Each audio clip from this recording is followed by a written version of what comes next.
Всем привет! Пока работаю над очередным проектом по организации рабочего места у себя в гараже. Ну где же оно?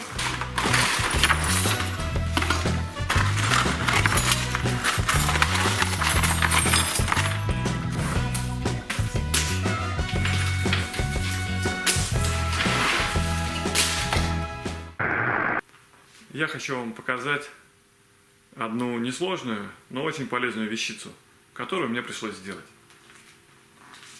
Как вы уже, наверное, догадались, мне нужны ящики. Для инструментов, для болтиков, гаечек, гвоздиков и всякой всячины. Мне нужны ящики. Много ящиков. Еще больше. Вот столько ящиков. И делать я их буду из металла.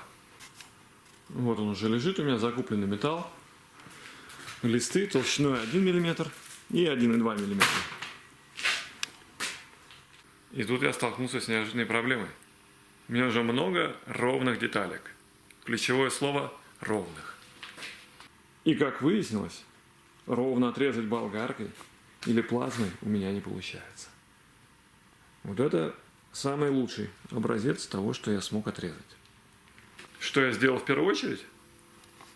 Я проверил, ровны ли у меня сегодня руки.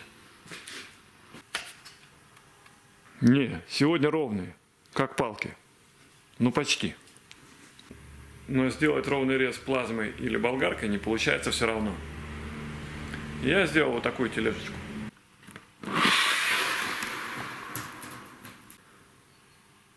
Для этого нам понадобится вот такой набор деталек. Шайбочки, гаечки, болтики М6, десяточек вот таких подшипников.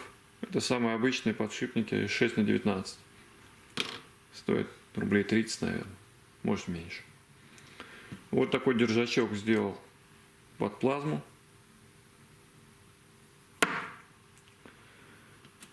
И вот такой вот уголочек.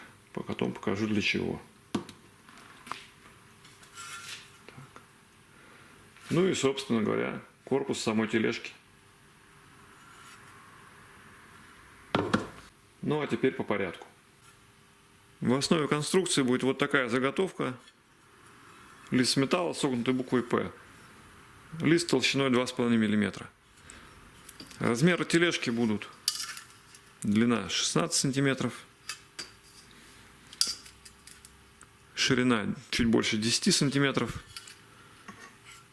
и высота тележки 45 мм. Вот эти отверстия — это под подшипнички, под ролики, под крепление.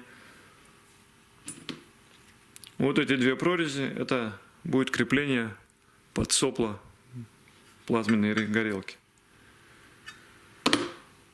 Соответственно, ну а это вы увидите потом для чего. Собираем.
Еще есть вот такая вот планочка с двумя подшипниками и болтиками подлиннее.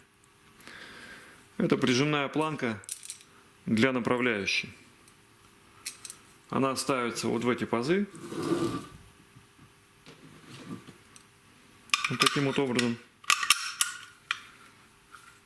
И благодаря этим пазам можно регулировать прижим к направляющей. И, собственно говоря, она рассчитана на два вида направляющих шириной 60 мм и 40. Две гаечки барашка. для удобства регулировки.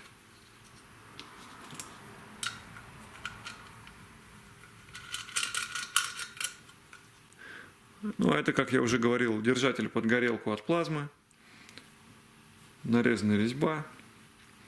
Он крепится вот в этих вот пазах.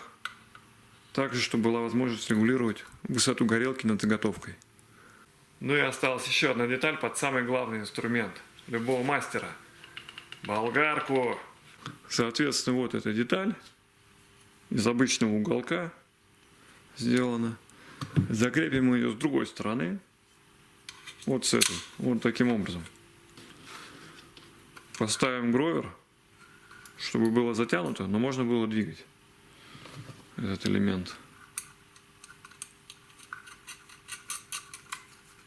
Вот таким образом. Ну что, сейчас самое интересное. Пробуем в работе. Плазморезка подключена.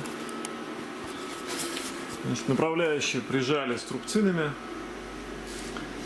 И смотрим. Вот мы выставили высоту горелочки. Почему нужно 3 пары роликов на этой тележке? Потому что начинает резать надо с края, и в этот момент этот ролик не работает. Соответственно, в начале реза сразу заезжает второй ролик на заготовку, и уже задана высота и направление, все уже четко определено. Пробуем резать.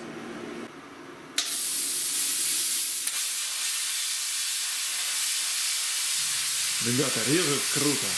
Обалдеть.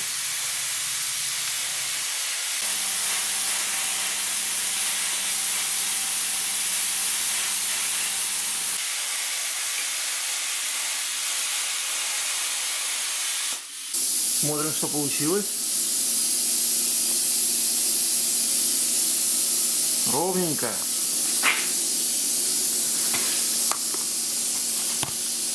Как по линейке.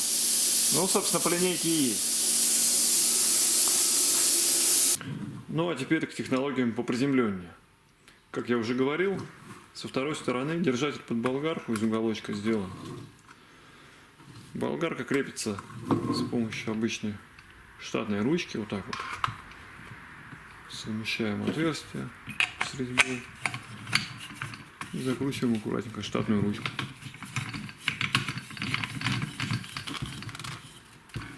Все, готово.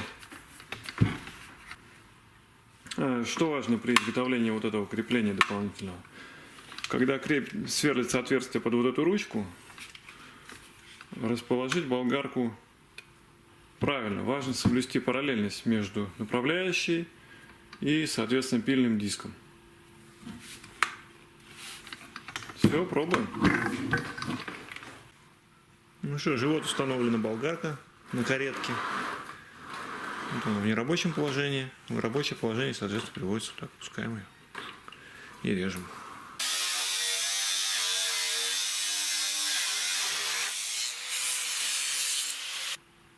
Конечно, болгарка — это более примитивная технология, чем плазма. Но конечный результат, как ни странно, мне больше даже нравится от болгарки. Посмотрите, какая точность среза. Это шумнее, конечно, чуть дольше. Ну, в общем, тоже рабочий вариант. Еще мне для изготовления ящиков понадобится распустить листы фанеры на ровные полосы. И, соответственно, я думаю, что где-то вот к этой тележке я также сюда, наверное, сделаю кронштейны под паркетку, чтобы распускать уже ровно и доски, и фанеру. Так что вот такая маленькая вещица оказалась практически незаменима в гаражных условиях для решения подобной задачи. Я считаю, это успех. Ну и на сегодня все. Надеюсь, это небольшое видео кому-то окажется полезным. Может быть, у вас какие-то свои идеи появятся. Огромное спасибо, что смотрели этот ролик. Всем удачи, пока. Да, если вам понравилось и было интересно, ставьте лайки, подписывайтесь на канал. Впереди много интересного. Пока.